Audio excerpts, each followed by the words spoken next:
যদি কারুর কোনো ব্যর্থ হয় আমি তার দায়ভার বহন করব।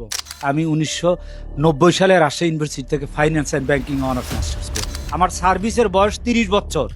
এত দরদ দিয়ে, এত আন্তরিকতা দিয়ে এই ছেলেগুলো কিভাবে এদেরকে পড়ায়, এটা আমার জীবনের একটা বড় একটা প্রশ্ন রয়ে গেছে।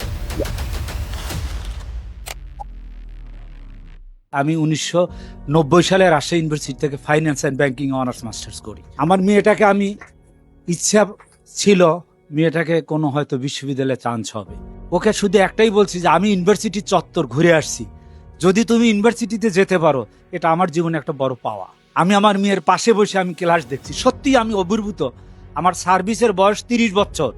এত দরদ দিয়ে, এত আন্তরিকতা দিয়ে এই ছেলেগুলো কিভাবে এদেরকে পড়ায়, এটা আমার জীবনের একটা বড় একটা প্রশ্ন রয়ে গেছে। যে আমরা 30 বছরে যেটা দিতে পারছি কিনা জানি না, এই ছেলেগুলো অতি অল্প বয়সে আই এডুকেশন এত হাইলাইট করে ফেলছে।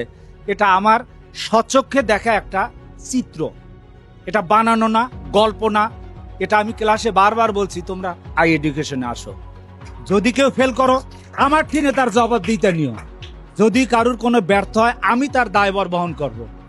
আমার দেখা, আমি পাশে থেকে দেখছি ইংরেজি ক্লাস, বাংলা ক্লাস কত সুন্দর করে করে, এটা মানে বলে শেষ করা যাবে না। এইভাবে যদি আই এডুকেশন চলে আমার মনে হয় এটা সারা বাংলাদেশে মানুষ আই এডুকেশনে আসবে। আমি প্রত্যাশা করি এটার আরো উত্তর কামনা করি, এর আলো সব দিকে ছড়িয়ে পড়ুক। Thank you.